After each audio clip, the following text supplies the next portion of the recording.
It's time to talk about bad leadership.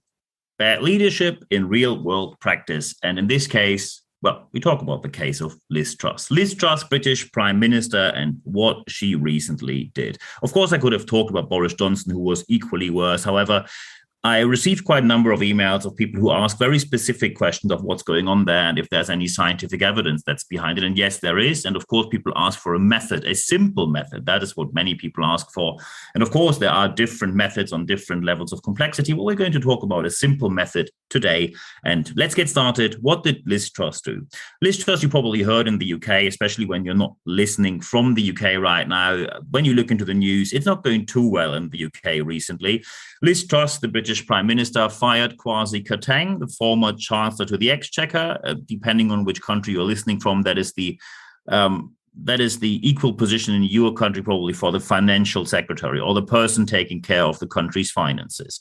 And the reason is quite simple. They had a program, and the program said we're going to lower taxes. They lowered taxes on the lower end by 1% from 20 to 19%. And on the upper end, they cut them from 45 to 40%, which means 650,000 people on the highest tax band suddenly paid 5% less. And of course, I'm not going to comment if you should or should not do that. This is not the point of what we're going to talk about today. However, when you do that, you need to finance the money you give away. When you suddenly have less financial income, then you need to have some sort of countermeasure how you want to balance the books, or you have to say, what are the services we're going to cut? And that's exactly what Liz Truss and Kwasi Kwarteng have not done. They say we're going to cut taxes, and then the British pound simply was in free fall for days. Even the Bank of England had to jump in, and the CEO of the Bank of England said this can only be a very temporary measure because it isn't possible to do that all the time to balance the books. However, we now see that the British pound is still not back where it was before, and Liz Truss acted and fired Kwasi Kwarteng. The problem here is that lowering taxes was not his idea, it was Liz Truss' idea. And there were two candidates when there was the leadership race of the Conservative Party. There was Rishi Sunak, who said he can only lower taxes when he has the ability to refinance lowering taxes. So he said, we are going to lower taxes, but not right now. We have to go through the crisis and a potential recession, and then we can look at the taxes. While Liz Truss simply said, we're going to lower taxes anyway. No matter what happens, as soon as I'm in the office, I'm going to lower taxes. So at least she lived up to what she said. However, it was just not a very smart idea. And it also tells you a lot about the average voter when just an idea of someone throwing in lower taxes with no details, you suddenly get the votes in. The reason why Liz Truss was voted into the office was because people said, I want to have taxes lowered at whatever cost. So many people who complained afterwards about the consequences were part of the problem, not part of the solution at any point in time given. So this whole back and forth, Liz Truss decided to fire Kwasi Kwarteng. However, she had the idea, he only put it in place, and now he has to face the consequences. And that, in a long chain of events and commands, is the definition of bad leadership. By the way, the new candidate now for the Chancellor of the Exchequer in the UK, we now had four different chancellors to the Exchequer in 3 months. It's quite hard to remember all the names. And Jeremy Hunt already was in the cabinet as the health secretary.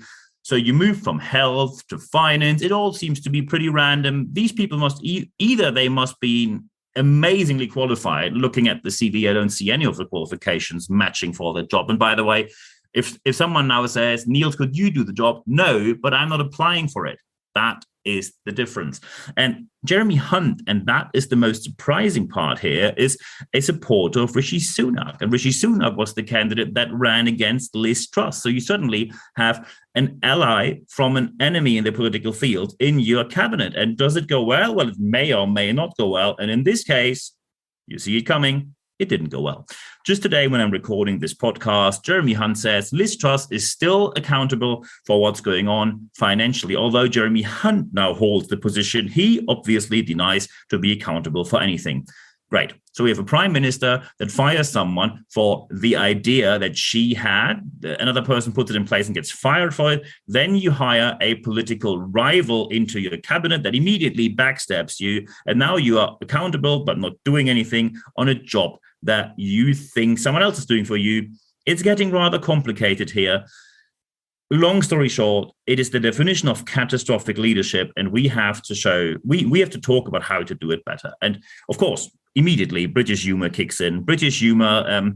There is now a YouTube channel. So when you go on the YouTube channel, where you can see how long will Liz Truss last, and British people sometimes have a very special. I mean, as you can hear by my accent, I'm German, so we don't have any humor.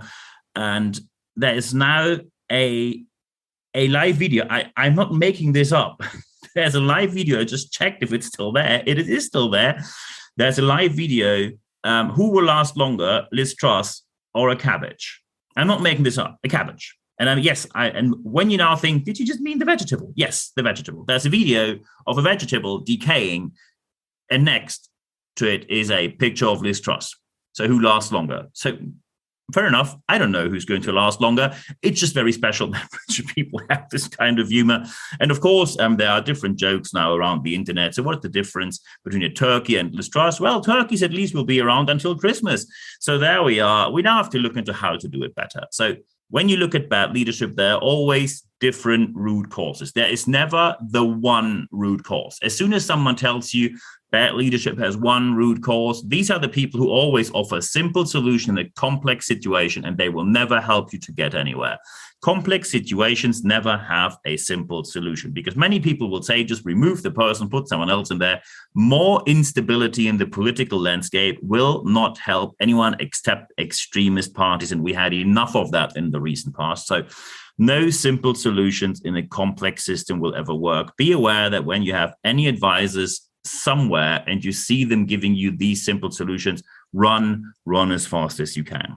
So what we see here with Liz Truss, and of course we want to talk about how to do it better, but first we have to see what happened.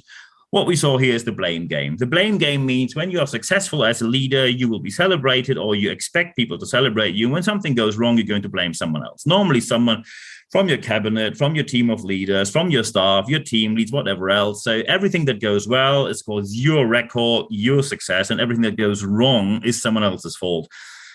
And let's face it, that is not a political problem. We see this happening in politics, but we also see this happening in free enterprise all the time. And what you lose as soon as you do that, you lose the social legitimization. People will stop to follow you. People will stop to believe you.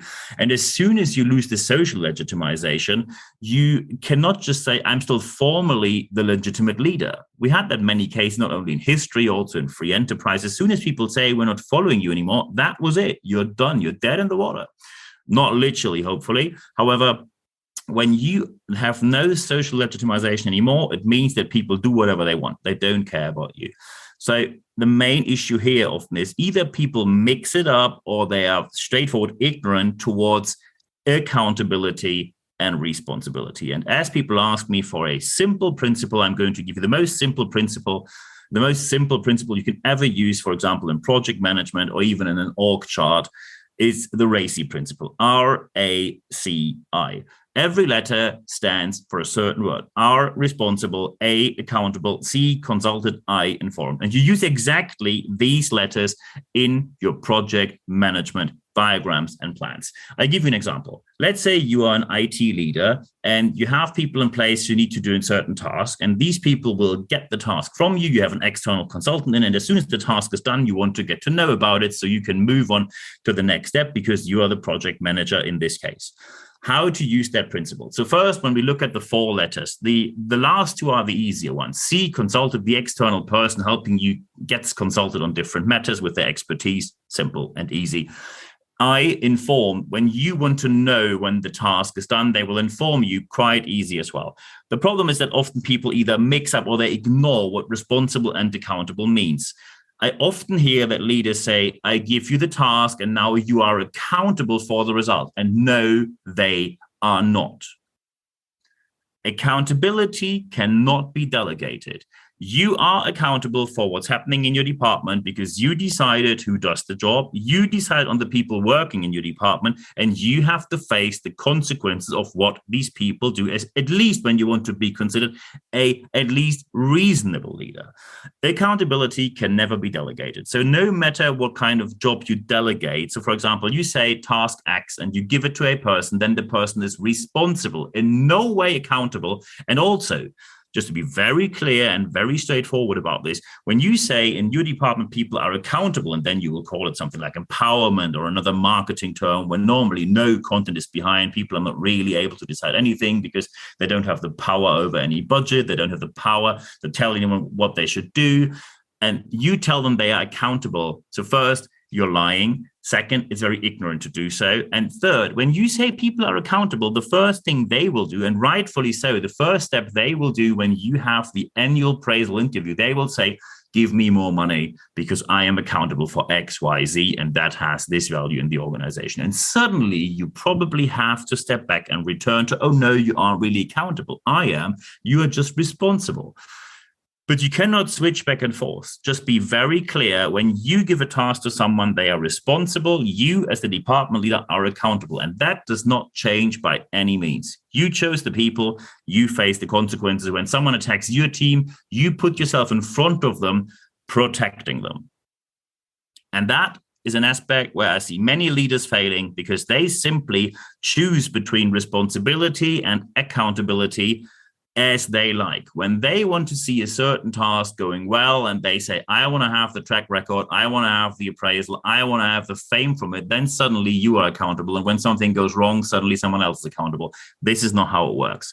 So when you see these diagrams, always be sure that the A and the R, the accountable and the responsible, are not given to the same person. Because when leaders are able to do the job by themselves and then they have to control what they did, they normally come to the conclusion that they consider their own work pretty fantastic, which is not really helpful, politely said. So getting back to the task which we have here, so you have a department leader, that's you. You are A, accountable. You give task X to someone, that person is R, responsible, does the job with the help of an external consultant, and that consultant is C, consulted, that's where the name comes from. And I, when the task is done, you get informed, that's the I. So in the project plan, you will have an A and an I, which in this case is not artificial intelligence, but accountable and informed. The person doing the job is responsible, having the R. The external person helping you with their expertise is the C for consulted. And maybe the person consulted has to be informed on something else, so that might have an I as well, and so on and so forth. Very important. This is the easiest, the most simple and the most basic technique also to get the whole leadership game right. And there are moments where people get everything right, because how to do it better. So first, take accountability. When you've done something wrong, address it immediately. And there's always, and that is the core part, you need professional delegation. And professional delegation means that people have to be competent on the subject matter they deal with. And I give you a very simple example for this. Justin Trudeau, the Prime Minister in Canada, who is tremendously successful with his politics for a very long time now. And of course, you might now say, well, times are looking different for him. That happens to every politician. No matter which politicians you have, there's always a time when their time is just over because people moved on, want to see something else. We had Angela Merkel for 16 years. In the UK, you had Tony Blair for many years. Justin Trudeau is in place for a very long time. There is the time where your time in politics is simply over. And that's normal because society changes. You came up with a certain program. And when society moves on, probably they move on without you. And then people either stay in politics or do something else. That is their choice. But Justin Trudeau was known for forming a cabinet where people were experts on what they do. So the person accountable for science was a scientist. The person the person accountable for the military comes from a military background. The person accountable for agriculture has an agricultural background. Almost like competence is helpful to do the job. Unbelievable. And that's exactly where you have to look into your org chart, because let's face it, sometimes you have people who are simply sitting on their job because they knew someone. And networking I know that in many countries, especially in the English-speaking world, networking can get you jobs. And that's tremendously helpful when you have the qualification. But sometimes, and I don't mean a formal degree, there are many ways how you can be qualified to do the job. Formal qualifications and degrees is one part, but the practical experience probably is equally, if not more important. Sometimes people sit on jobs and they only sit on these jobs and they only got these jobs because they knew someone and they are not qualified whatsoever. It is nothing else than a favor. Someone did them a favor and they expect a favor in return. And this is where things go south. This is where the problem begins. Professional delegation does not work when you bring in people who are not up to the job. And sometimes people can have a different qualification and still be great for the job. With one of my clients, there's a person who studied the Chinese language and now dealing with software subscriptions of a large organization, and he's doing brilliantly well. He had an interest in IT all the time. He always worked in IT before already, although he studied the Chinese language, and that gave him the opportunity to do this job of software subscriptions and licensing, and he's doing tremendously well. So you see, there are different ways, but you need an expertise. Professional delegation, which is at the core to deliver great leadership. Professional delegation only works when you have people doing the job right, helping you with their qualification while you have your qualification. When you are just a bunch of networkers, and you might be very charming, very smart, very chatty, very networky, and I am born and bred Northern German, and that means network. We don't even talk to our own people when we're on the Christmas fair, Christmas market, sorry.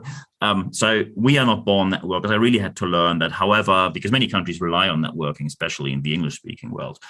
When you are just a bunch of networkers together and you think, oh, we're going to figure it out and we are going to wing it, no, you won't. You will just jump into problems and you will not be able to solve them, at least not in a reasonable manner. So when you've done something wrong, address it, admit it, and then fix it. Because then people will say, okay, they saw there was an error, they addressed it, they fixed it, and then we move on from here. Of course, when you do it wrong all the time, sooner or later, someone will say, maybe you're not up to the job. However, many people will be able to, from time to time, address issues, fix the issues, and then you move on from there. And that will give you respect by the people. When you've done something wrong, you address it, you fix it, and you move on from there.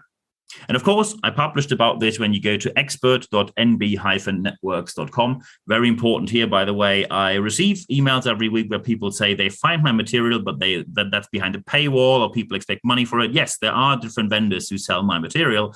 If you want to have it free, the only way how to get free access to everything I publish is when you put in your email address on expert.nb-networks.com. You get a weekly email every Wednesday morning. It's 100% content at free guarantee.